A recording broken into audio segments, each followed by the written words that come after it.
সাদিয়া, আপনাকে ধন্যবাদ। যেমনটি বলছিলেন, আজ ভোর ৫টার দিকে কিন্তু আমরা বান্দরবান থেকে কক্সবাজারের উদ্দেশ্যে রওনা হয়েছে। এবং যদি একটু সামগ্রিক বিষয়টা বলে, গতকাল সারা রাত ভারী বর্ষণ হয়েছে এবং সেই ভারী বর্ষণের ফলে কিন্তু বান্দরবানের নিম্ন অঞ্চল যেগুলো ছিল সেগুলো কিন্তু পুরোপুরিভাবে প্লাবিত হয়েছে এবং শহরের কিছু উঁচু সড়কেও প্লাবিত হয়েছে।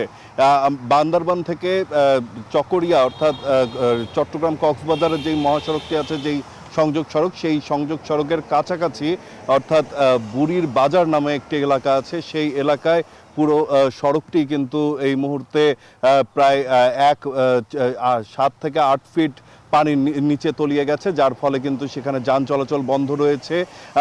এছাড়াও সেখানে আরও বেশ কিছু কয়েকটি গ্রাম কিন্তু মাতামুহুরী পানির নদীর বৃদ্ধি পাওয়ার কারণে কিন্তু সেখানে প্লাবিত হয়েছে। এই মুহূর্তে আমি রয়েছি চকরিয়া এবং চট্টগ্রাম থেকে কক্সবাজারের যেই হাইওয়েটি রয়েছে সেই হাইওয়ে ধরে যখন আমরা আসছিলাম তখন কিন্তু আমরা লক্ষ্য করেছি বেশ কিছু মহাসড়কের উপরেও কিন্তু বেশ কিছু জায়গা ইতিমধ্যেই প্লাবিত হয়েছে। যদি এই বৃষ্টিপাত অব্যাহত থাকে তাহলে সেই সমস্ত সড়কগুলোও কিন্তু প্লাবিত হওয়ার আশঙ্কা রয়েছে। এবং কক্সবাজারের পথে যখন আমরা ঢুকি, কক্সবাজারের আশেপাশে চতুর্দিকেই কিন্তু আমরা পানিবন্দী বহু মানুষকে লক্ষ্য করেছি এবং এখানে বিভিন্ন গ্রাম কিন্তু এরই মধ্যে প্লাবিত হয়েছে। গ্রামের সাথে সংযোগ সড়ক যেগুলো রয়েছে সেগুলোকেও আমরা প্লাবিত হতে দেখেছি। আমি এই মুহূর্তে চকরিয়ায় রয়েছি এবং এখানে দেখছেন যে বহু নির্মাণাধীন ভবন রয়েছে, মানুষের বাসাবাসি রয়েছে, মসজিদ রয়েছে, এগুলো কিন্তু পুরোপুরি পানিতে প্লাবিত এবং এগুলোর সাথে যেই সংযোগ সড়কগুলো রয়েছে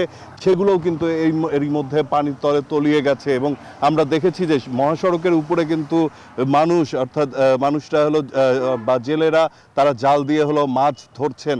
এবং যদি হলো বলি যে বান্দরবানের যেই সড়কটি সেটিতে কিন্তু এই মুহূর্তে যোগাযোগ বিচ্ছিন্ন অবস্থায় রয়েছে। আর কক্সবাজারের যেই সড়কটি সেটির মধ্যেও কিন্তু গতকাল রাতে ভারী বর্ষণের কারণে মহাসড়কটি বন্ধ ছিল দীর্ঘক্ষণ এবং সেখানেও কিন্তু ভূমিধসের ঘটনা ঘটেছিল। কিছুক্ষণ আগে সেই রাস্তাটি পরিষ্কার করা হয়েছে এবং সড়কটি কিন্তু যান চলাচলের জন্য প্রস্তুত করা হয়েছে। এছাড়াও Bashundhara public school and college 2026 শিক্ষাবর্ষে ভর্তি চলছে।